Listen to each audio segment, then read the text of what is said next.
से आपकी Ankita ma'am online study अड्डा के प्लेटफॉर्म पर आप सभी लोगों का स्वागत करती हैं। लास्ट क्लास में हम लोग कंप्यूटर सब्जेक्ट का एरे चैप्टर पढ़ रहे थे, जिसमें मैंने आपको मल्टी डायमेंशनल एरे के बारे में बताया था। तो इस तरह से आपने इंटीजर टाइप के सिंगल डायमेंशनल और मल्टी डायमेंशनल एरे के बारे में जान लिया था। इसके बाद बारी आती है कैरेक्टर टाइप के एरे की, जिसको हम स्ट्रिंग भी कहते हैं। तो दोस्तों, स्ट्रिंग की डिक्लेरेशन और इनिशियलाइजेशन के बाद स्ट्रिंग के कुछ फंक्शन हैं जिसका डिस्क्रिप्शन मैंने यहाँ पर लिखा हुआ है, उसके बारे में पढ़ लेते हैं। वैसे तो प्रोग्रामिंग में स्ट्रिंग के 7 से 8 फंक्शन यूज में आते हैं, पर यहाँ पर मैंने कुछ इंपॉर्टेंट फंक्शन की लिस्ट लिखी हुई है। मैं इनका एक्सप्लेनेशन आपको दूंगी और समझाऊंगी कि कैसे ये फंक्शन आपके प्रोग्राम में काम करते हैं। इस लिस्ट में पहला नाम आता है strcpy यानी स्ट्रिंग कॉपी फंक्शन। जैसा कि नाम से ही पता चल रहा है कि यह एक ऐसा फंक्शन होगा जो किसी स्ट्रिंग की वैल्यू को दूसरी स्ट्रिंग में कॉपी कर देगा। जैसे इस फंक्शन में हमने 2 स्ट्रिंग ली है, स्ट्रिंग 1 एंड स्ट्रिंग 2। इस स्ट्रिंग का काम इस बात पर भी डिपेंड करता है कि कौन सी स्ट्रिंग का नाम पहले आया है और कौन सी स्ट्रिंग का बाद में। जैसा कि इस फंक्शन में हमने S1 का नाम पहले लिखा है और S2 का बाद में, तो इससे क्या होगा, string S2 will copy in S1। यानी यहाँ पर आपको थोड़ी सी बात समझनी होगी कि जिस स्ट्रिंग का नाम हम पीछे लिखेंगे उसकी वैल्यू पहले वाली स्ट्रिंग में कॉपी हो जाएगी। यही बात यहाँ पर लिखी गई है कि string S2 will copy in S1। इस बात को एग्जाम्पल के थ्रू समझ लेते हैं। सपोज दैट हमने 2 स्ट्रिंग ली, पहले की वैल्यू मैंने कंप्यूटर दी और दूसरे की वैल्यू मैंने क्लासेस दी, और अब हम strcpy फंक्शन में इन दोनों स्ट्रिंग का यूज करेंगे। जैसा कि मैंने इस फंक्शन में S1 का नाम पहले लिखा है और S2 का बाद में। इसका मतलब यह हुआ कि S2 की जो वैल्यू है यानी कि क्लासेस, वो किस में कॉपी हो जाएगी, S1 में। यानी इन दोनों स्ट्रिंग का यूज इस फंक्शन में करने पर रिजल्ट क्या मिलेगा, S1 की वैल्यू क्लासेस हो जाएगी और S2 की वैल्यू पहले से ही क्लासेस थी। यानी जब भी हम किसी 2 स्ट्रिंग का यूज इस फंक्शन में करेंगे तो दूसरी स्ट्रिंग की वैल्यू पहली स्ट्रिंग में कॉपी हो जाएगी। यहाँ पर एक छोटी सी बात ध्यान देने वाली और भी है कि strcpy फंक्शन से वैल्यू कॉपी होती है, यानी कि S2 स्ट्रिंग की वैल्यू पहले भी क्लासेस थी और कॉपी होने के बाद भी क्लासेस होगी। यानी कि इस स्ट्रिंग की एक कॉपी इस स्ट्रिंग में आके पेस्ट हो गई है और यह वैल्यू पहले भी क्लासेस थी और बाद में भी क्लासेस ही रहेगी, जबकि S1 की वैल्यू कंप्यूटर से चेंज होके क्लासेस हो जाएगी।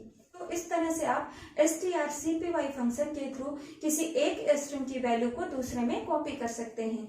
इससे रिजल्ट क्या होगा कि इस फंक्शन में यूज पहले स्ट्रिंग की वैल्यू तो चेंज हो जाएगी और दूसरी स्ट्रिंग की वैल्यू एज इट इज बनी रहेगी जैसा कि वो पहले थी। अब आते हैं इस लिस्ट में दूसरे फंक्शन पर। दूसरे फंक्शन का नाम है strcat। cat का मतलब होता है कॉन्केटेनेशन। कॉन्केटेनेशन का मतलब जोड़ना। जैसा कि आप यहाँ पर देख रहे हैं कि इस फंक्शन में मैंने 2 स्ट्रिंग ली है, S1 एंड S2। तो जब भी कभी हम 2 या 2 से ज्यादा स्ट्रिंग का यूज इस फंक्शन में करते हैं तो इन सब स्ट्रिंग की वैल्यू उसी ऑर्डर में ऐड हो जाती है जिस ऑर्डर में इन स्ट्रिंग्स को इस फंक्शन के अंदर लिखा गया है। तो आइए देख लेते हैं string concatenation. String S2 will add at the end of S1। चूंकि हमने स्ट्रिंग S2 को S1 के बाद लिखा है, इसलिए S2 की वैल्यू S1 के लास्ट में ऐड हो जाएगी। यह बहुत ही सिंपल फंक्शन है जिसका यूज आप एग्जाम्पल के थ्रू बहुत ही आसानी से समझ सकते हैं। तो आइए देखते हैं। यहाँ पर जो हमारी पहली स्ट्रिंग थी S1, उसकी वैल्यू हमने ऑनलाइन स्टडी दिया, और जो हमारी दूसरी स्ट्रिंग थी S2, उसकी वैल्यू हमने अड्डा दिया। अब जब हम इन दोनों स्ट्रिंग का यूज strcat फंक्शन के अंदर करेंगे तो अगर हमने S1 को पहले लिखा है तो S2 स्ट्रिंग की वैल्यू S1 स्ट्रिंग के एंड में ऐड हो जाएगी। जैसा कि यहाँ पर मैंने लिखा है, then the value of S1 online study Adda. मतलब S1 की वैल्यू पहले ही ऑनलाइन स्टडी थी और S2 स्ट्रिंग की वैल्यू इसमें ऐड हो गई, और S2 स्ट्रिंग की वैल्यू वही बनी रहेगी जो इसकी इनिशियल वैल्यू थी। इस बात को आप थोड़ा सा चेंज करके भी देख सकते हैं। चाहे तो इन स्ट्रिंग का ऑर्डर चेंज करके रिजल्ट को चेंज होते हुए भी देख सकते हैं। जैसे अगर मैं S1 की जगह S2 को लिख दूं और S2 की जगह S1 को लिख दूं तो हमारा रिजल्ट क्या होगा? तो S2 स्ट्रिंग में S1 की वैल्यू ऐड हो जाएगी, यानी S2 स्ट्रिंग की वैल्यू क्या मिलेगी आपको? सबसे पहले तो इसकी इनिशियल वैल्यू थी ही अड्डा, और फिर इसके बाद क्या इसमें ऐड हो जाएगा? Online study.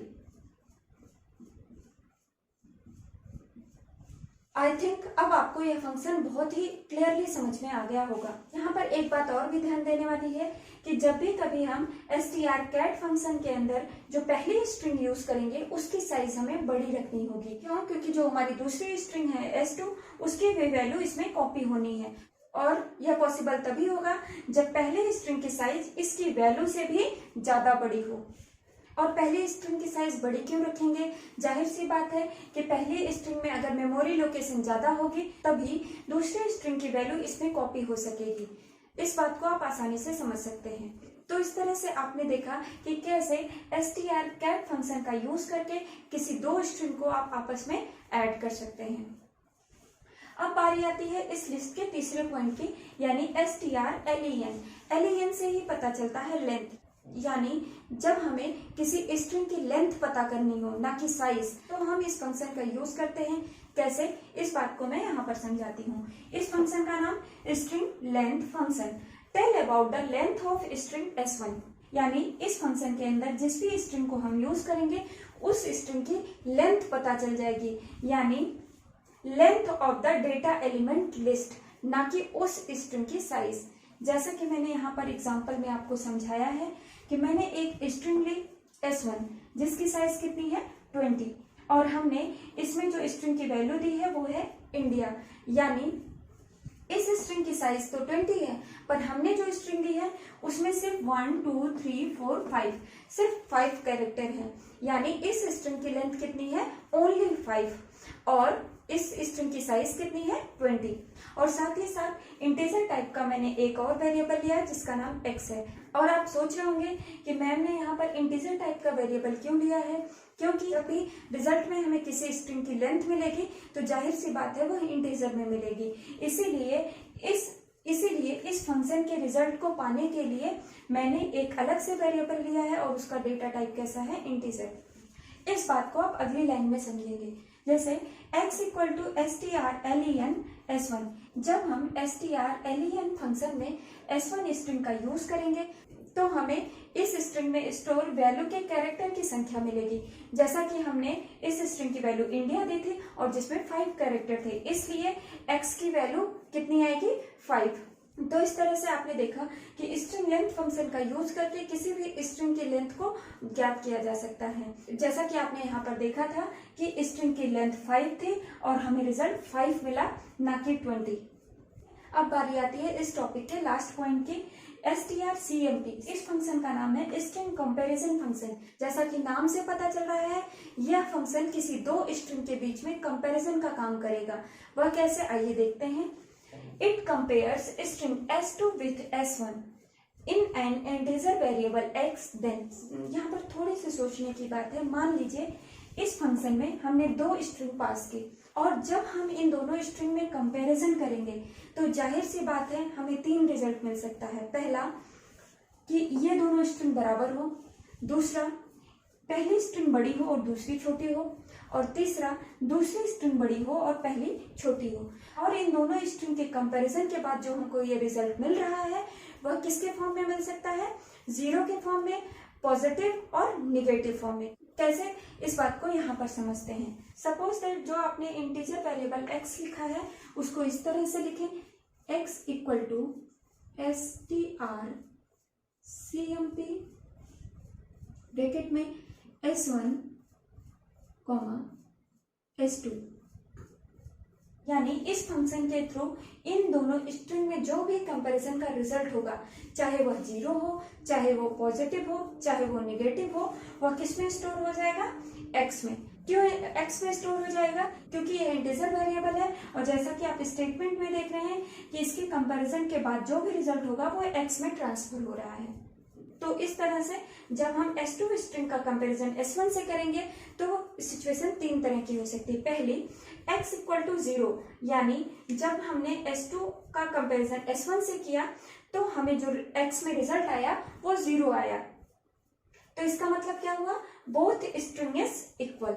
दूसरी बात, और जब हमने S2 स्ट्रिंग का कंपैरिजन S1 से किया और जो रिजल्ट आया वो 0 से ज्यादा है, यानी पॉजिटिव वैल्यू आई, तो इसका मतलब क्या हुआ, S1 is greater than string S2, यानी जो हमारी पहली स्ट्रिंग है वो दूसरी स्ट्रिंग से बड़ी है। इसके बाद तीसरी सिचुएशन आती है कि जब हम स्ट्रिंग S2 का कंपैरिजन वापस से S1 से करेंगे और जो वैल्यू आती है वो 0 से कम आए, यानी हमें नेगेटिव वैल्यू मिले, तो इसका मतलब क्या हुआ, S1 is less than string S2, यानी जो S1 की वैल्यू है वो S2 से छोटी है।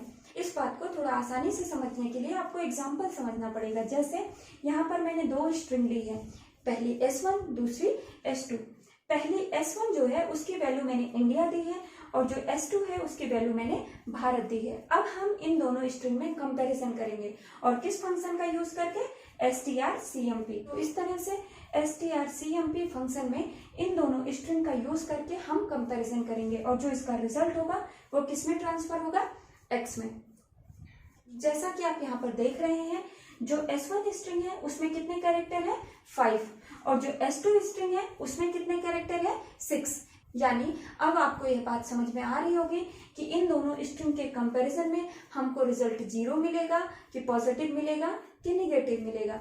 जाहिर सी बात है पॉजिटिव मिलेगा।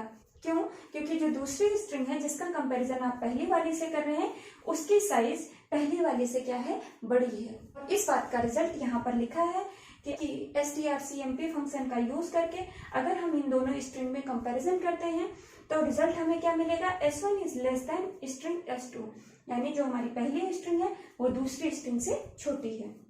तो यहाँ पर मैंने आपको स्ट्रिंग के जो मेन फंक्शन है उनके बारे में बताया। इस लिस्ट में सबसे पहले आपने strcpy पढ़ा, उसके बाद strcat पढ़ा, फिर इसके बाद strlen पढ़ा, फिर इसके बाद strcmp पढ़ा, जिसमें strcpy स्ट्रिंग को कॉपी करने का काम करता था, strcat दो स्ट्रिंग को आपस में ऐड करने का काम करता था, strlen किसी स्ट्रिंग की लेंथ बताने का काम करता था और वह रिजल्ट हमको इंटीजर वेरिएबल में स्टोर करके मिलता था। और लास्ट में आपने स्ट्रिंग कंपैरिजन फंक्शन के बारे में पढ़ा था, जो किसी दो स्ट्रिंग का कंपैरिजन करके यह बताता है कि कौन सी स्ट्रिंग बड़ी है, कौन सी छोटी है, या दोनों स्ट्रिंग आपस में बराबर है।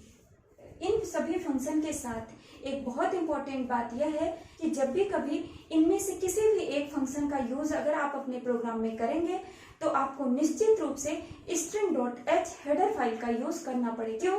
क्योंकि स्ट्रिंग से रिलेटेड ये जो सारे फंक्शन हैं वो string.h हेडर फाइल में ही स्टोर होते हैं।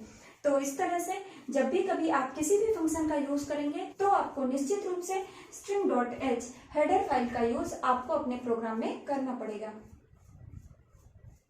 तो डियर स्टूडेंट, आई होप कि आपको ये मेरा लेक्चर पसंद आया होगा। तो इसी के साथ लेक्चर को कंप्लीट करते हैं और आप अपने सपोर्ट में अपने लाइक और अपने कमेंट से मुझे जरूर बताइएगा कि आपको यह लेक्चर कैसा लगा, और आपके सपोर्ट के कारण ही मैं अपने प्रयास को दिन ब दिन और बेहतर बनाने की कोशिश करूंगी और जल्द ही ऑनलाइन स्टडी अड्डा के प्लेटफॉर्म पर आपके अगले टॉपिक का सोल्यूशन लेकर जरूर आऊंगी। Till then keep watching, stay happy and healthy, bye bye. Dear student, इस टॉपिक पे अपनी समझ को बढ़ाने के लिए अगर आप चाहें तो इस टॉपिक का स्क्रीनशॉट ले सकते हैं।